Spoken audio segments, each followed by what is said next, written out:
Sir, thank you very much for joining the program. First of all, your reaction to the government deciding to ban rallies just as your supporters were taking to the streets.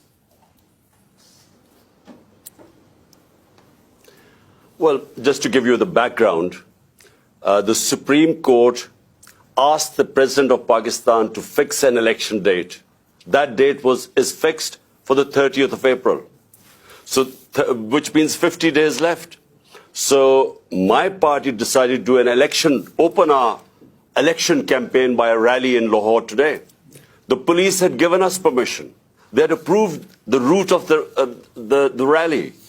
And suddenly this morning, the permission was taken away, but not just taken away. We had these heavy contingents of police, and these people coming to attend a peaceful rally were hit with tear gas shells, water cannon with some chemical in it, which people are still recovering from. And then police just charging these protesters, breaking their cars, and so many people got injured. But one, Bilal, this guy was killed in police custody. How do you interpret what you're describing as this government back and forth on the rules about holding a rally? Well, the issue is that the government, all the 12 parties sitting in government and their backers, they're petrified of elections. Because so far, in the last 8 months, out of the 37 by-elections, my party has won 30 out of them.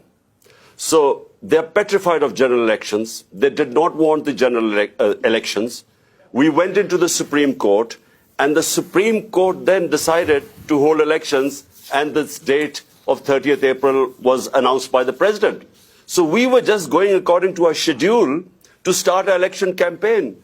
But it is clear that the government does not want election. The parties sitting in the government, they want to get out of the election. So my worry is that the idea was to create a law and order situation today, and we really restrained our workers. We called off the rally because we were scared that there would be people killed, and that would be used as a pretext to get out of the elections.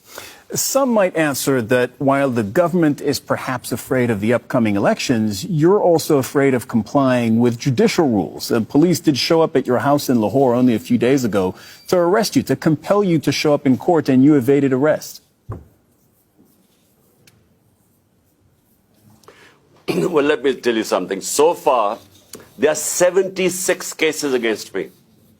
I'm charged for terrorism, charged for blasphemy, charged for sedition in these 77 cases. And these cases have been made in the last few months. So I've been going from one courtroom to the other.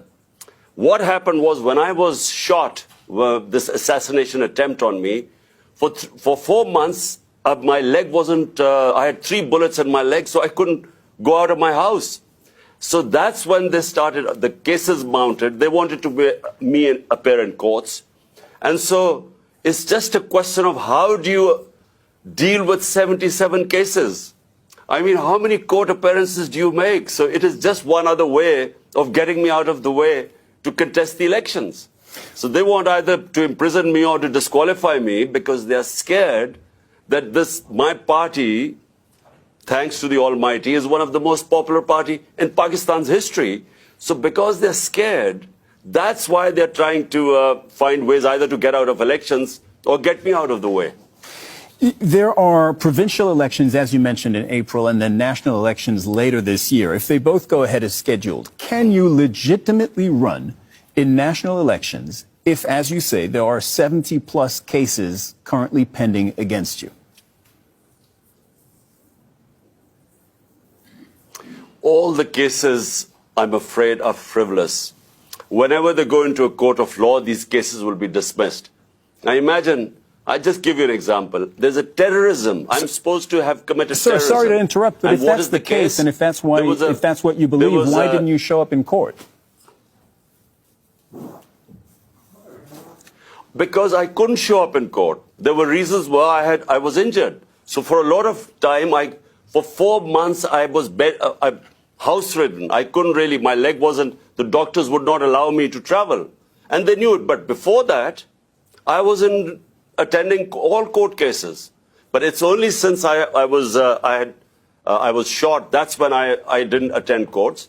And since then I have again. But look, it's physically not possible to attend so many court cases. So my lawyers are trying to sort of work out a schedule.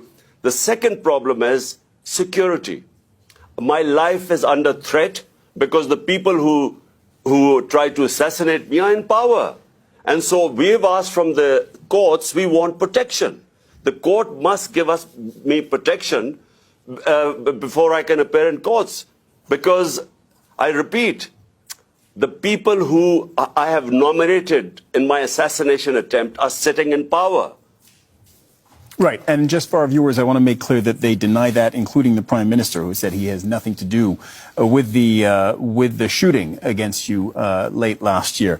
How do you see the rest of this year playing out for you with these two elections coming up?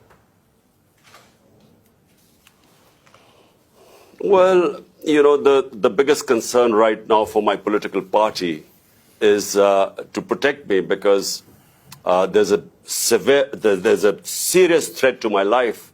And the reason is, I repeat, that these people sitting in power are petrified of losing the elections, which they will, which is why they don't want elections. So the question is, how do I campaign and yet have a secure enough environment? Question is, how do I go to these courts? I made 3 court appearances, and unfortunately, there was just no protection there. That's why we've approached the court and said, look, there must be some police protection. But the problem is, the people who are supposed to protect me are the ones who are trying to kill me. But what's your plan for this year? Is it win elections and then ride it back into office and into power in Islamabad? Well, the elections, national elections, are scheduled for October. But because we were in power in 2 of the 4 provinces, we dissolved our assemblies here. And so, to hold elections, so the Supreme Court then asked the President to give a date, which is 30th April. And on 30th April, we hope to contest in these 2 provincial assemblies, which we were already in power. And what we were hoping was that since it's 65% of Pakistan, these 2 provinces, there would be a national election. And the idea for national election is because our economy has gone into a tailspin.